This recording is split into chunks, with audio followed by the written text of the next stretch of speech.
नमस्कार दोस्तों, स्वागत है आपका हमारे इस चैनल धूप धनुषी आरती में। दोस्तों, पूजा निवेदन के लिए कौन से पुष्प जो है वो योग्य होता है और अयोग्य होता है, इसके बारे में वैसे मैंने पहले भी वीडियो बनाए हैं और कई वीडियो के अंग के रूप में जो है मैंने इस विषय को बताया है और साथ में पुष्प चयन आदि के ऊपर तो मैंने वीडियो ऑलरेडी बना ही दिया है। पर क्या होता है, कई समय पुराने कुछ वीडियो को सर्च करने में थोड़ा मुश्किल हो जाता है। कई समय वो मिलता है, कई समय वो नहीं मिलता है। तो इस कारण से जो है कई समय उसी विषय के ऊपर जिस वीडियो को शायद बनाया गया है बहुत पहले, उस वीडियो के ऊपर ही जो है बहुत सारे रिक्वेस्ट आते हैं।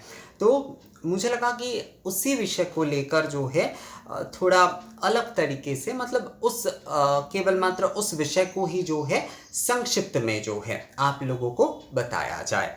बहुत सारे लोग शायद आप में से इस विषय से परिचित होंगे, पर जो लोग रिक्वेस्ट कर रहे हैं, कई बार जो है 7-8 जनों का ये रिक्वेस्ट आया है असल में जो है, तो इसलिए लगा कि इसके ऊपर एक संक्षिप्त वीडियो जो है वो बनाए देना चाहिए, जिससे कि लोगों की इस प्रकार की जो भी सारे एक प्रकार से चिंता ही है कि किस प्रकार से पुष्प जो है वो योग्य है या अयोग्य, जो पुष्प दे रहे हैं वो सही है या नहीं, इस बारे में वो थोड़ा कम हो जाए। तो यहाँ पर देखिए, कहा जा रहा है कि निवेदन के लिए कौन से पुष्प जो है वो अयोग्य है। पहली बात तो जो है ये कहा जा रहा है, मतलब ये अयोग्यता, अगर उन पुष्पों में जो पुष्प हम निवेदन कर रहे हैं उसमें अगर ये अयोग्यता नहीं होंगे तो वो योग्य पुष्प होंगे पूजा में निवेदन के लिए, यानी कि उसे उत्तम पुष्प कहा जाता है। जो हम निवेदन करेंगे, ये अयोग्यता अगर उसमें नहीं है तो वो योग्य उत्तम पुष्प होंगे।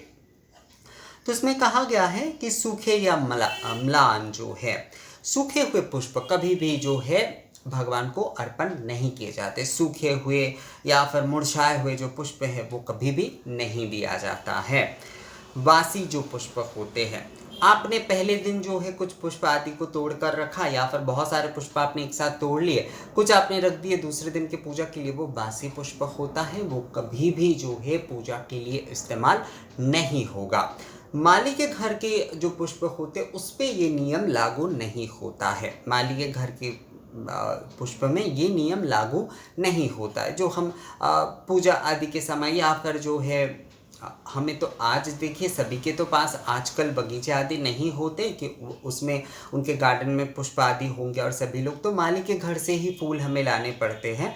तो माली के घर के पुष्प में ये विधि लागू नहीं होता है। पर आप अपने घर पे जब इन पुष्प आदियों को तोड़ रहे हैं तो उसमें जो है कभी भी पहले दिन, जिस दिन आप पूजा कर रहे हैं उसके पहले जो है कभी भी आपको, मतलब उसके पहले दिन जो है पुष्प बासी नहीं होना चाहिए। उसके पहले दिन हमने तोड़ के रखे, उस पुष्प से दूसरे दिन हमने पूजा कर दी, वो बासी पुष्प हो जाता है। ऐसा कभी भी नहीं करना चाहिए। पर माली के घर के पुष्प में ये नियम लागू नहीं होता है दोस्तों। उसके बाद जो है भूपतित पुष्प, यानी कि मिट्टी में गिरे हुए जो पुष्प, कई सारे पेड़ आदि में आप देखेंगे पुष्प की कि नीचे कई सारे पुष्प जो है हैं गिरे हुए हैं पुष्प जो है वो भूपतित कहे जाते हैं उन्हें। तो भूपतित वो पुष्प भी जो है कभी भी इस्तेमाल नहीं होंगे पूजा में, केवल मात्र शेफालिका को छोड़कर। दुर्गा पूजा के समय जो सफ़ेद और नारंगी रंग के जो वृंत होते हैं, नारंगी रंग के वृंत और जो सफ़ेद जो शिवली पुष्प कहा जाता है, उसे शिवली फूल कहते हैं हमारे इस तरफ जो है। तो शिवली पुष्प जो है, यानी कि जिसे शेफालिका कहा जाता है, केवल मात्र वो अगर भूपतित हो तो उससे पूजन किया जा सकता है। पर जो है कभी भी जो है भूपतित पुष्प जो है वो इस्तेमाल नहीं किया जाएगा शेफालिका को छोड़कर। उसके बाद कीट कुलित कीट शत, यानी कि कीट युक्त जो है, कीड़े मकोड़े से युक्त पुष्प कभी भी निवेदन के पुष्प नहीं होते हैं। उसी तरह किसी भी कीड़े मकोड़े ने किसी पुष्प को काटा है तो वो पुष्प भी जो है कभी भी पूजा के लिए योग्य, निवेदन के लिए योग्य नहीं होता। केश आदि दूषित, केश आदि मिश्रित, कई समय जो होता है पुष्प आदि के साथ केश आदि इस प्रकार की जो पवित्र चीज़ें मिल जाते, वो भी कभी भी जो है पूजा के निवेदन के लिए योग्य पुष्प नहीं होते हैं। गंध रहित, जिस पुष्पों में गंध नहीं होता है उसे असल में अधम पुष्प कहा जाता है। केवल मतलब एकदम गंध रहित पुष्प कभी भी जो है इस्तेमाल नहीं किया जाता है। कुछ प्रकार के वन पुष्प आदि होते हैं, अब वो जो होता है वो एकदम गंध रहित होता है, उसमें किसी भी प्रकार के मिष्टता के गंध होते ही नहीं हैं। तो एकदम गंध रहित जो पुष्प होंगे, इस प्रकार के जो अधम पुष्प होते हैं, बण पुष्प आदि इस प्रकार के जो भी सारे हैं, वो कभी भी जो है पूजा के लिए इस्तेमाल नहीं होंगे। अब गंध रहित का मतलब ये नहीं है कि मतलब गंध युक्त पुष्प का मतलब ये नहीं है कि उसमें उग्र गंध होंगे। गंध रहित मतलब जिसमें मिष्ट गंध नहीं है, वैसे पुष्प को हमें वर्जन करना है। मतलब ऐसे पुष्प जो है हमें पूजा के लिए निवेदन नहीं करना है। पर उग्र गंध वाले जो हैं, उग्र गंध वाले पुष्प भी हमें इस्तेमाल नहीं करना है। उग्र गंध ये भी लिखा गया है, उग्र गंध वाले पुष्प हमें इस्तेमाल नहीं करना है। वाम हस्त में रक्षित, कई समय हम पुष्प जो है तोड़कर या पुष्प ले आते हैं ना वाम हस्त में, वो पुष्प भी निवेदन के लिए योग्य नहीं होता है। वृक्ष से वाम हस्त से उत्पाटित, यानी कि वाम हाथ से, वाम हस्त से हमने तोड़े हुए ऐसे पुष्प जो होते हैं वो भी पूजा के निवेदन के लिए, देवता को निवेदन के लिए अयोग्य माने जाते हैं। जल से धौत, जल से कई समय हम सोचते हैं ना कि हम पुष्प लेकर आए हैं या फिर पुष्प में धूल मिट्टी आदि है तो हम जल से उसे धो देते हैं। जल से धोया हुआ पुष्प भी जो है कभी भी देवता के निवेदन के योग्य नहीं होते। पुष्प शुद्धि किया जाता है इस कारण से जो है, पर कभी भी जो है जल से संपूर्ण अगर आप पुष्पों को धोते हैं, और क्योंकि जल से धोने से पुष्प में जल रह ही जाता है कुछ हद तक जो है, तो ऐसे पुष्प कभी भी जो है निवेदन के योग्य पुष्प नहीं होते हैं। जल से धुले हुए पुष्प जो है, जल आदि से संपूर्ण जल में डुबोकर धोया हुआ पुष्प कभी भी जो है वो पूजा के योग्य पुष्प नहीं होते, यानी कि निवेदन के योग्य पुष्प नहीं होते हैं।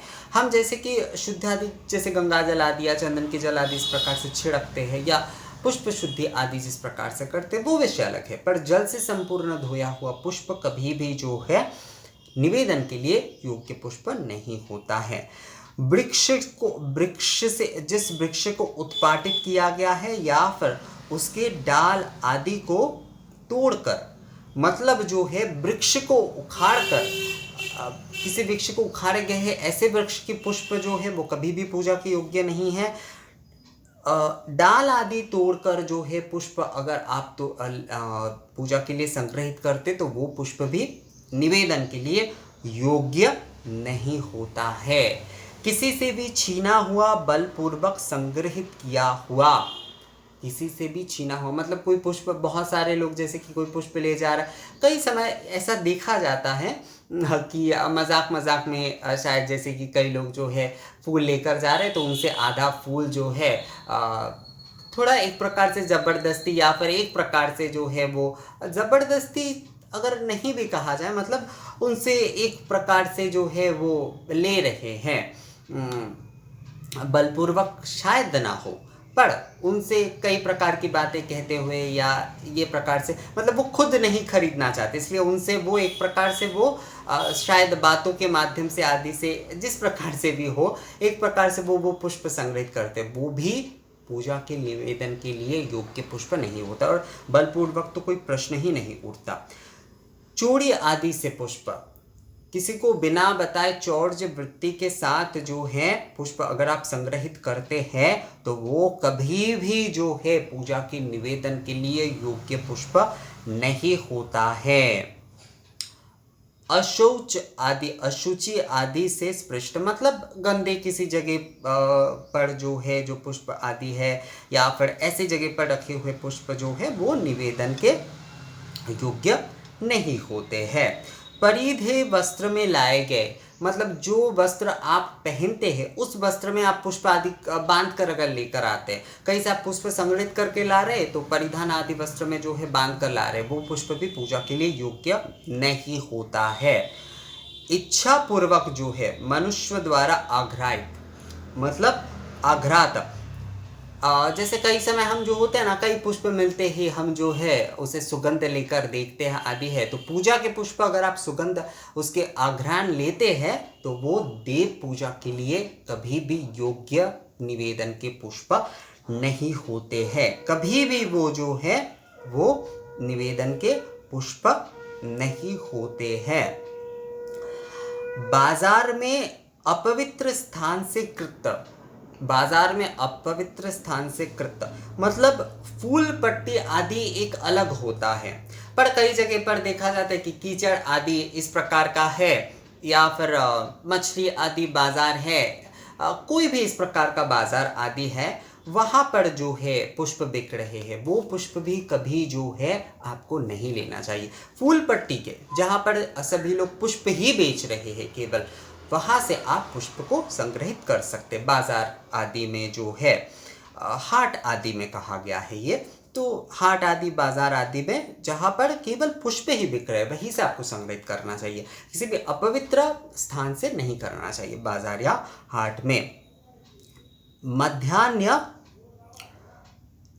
मध्याह्न स्नान के बाद, मध्याह्न स्नान के बाद जो है वृक्ष से तोड़े हुए पुष्प, मध्याह्न स्नान के बाद, मध्याह्न के समय, संध्या के समय पुष्प जो है वो मैंने पुष्प चयन की जो वीडियो है उसमें मैंने बताया है। मध्याह्न और सायं काल में, मध्याह्न स्नान के बाद तोड़े हुए पुष्प, संध्या के समय तोड़े हुए पुष्प कभी भी पूजा के योग्य निवेदन के पुष्प नहीं होते हैं।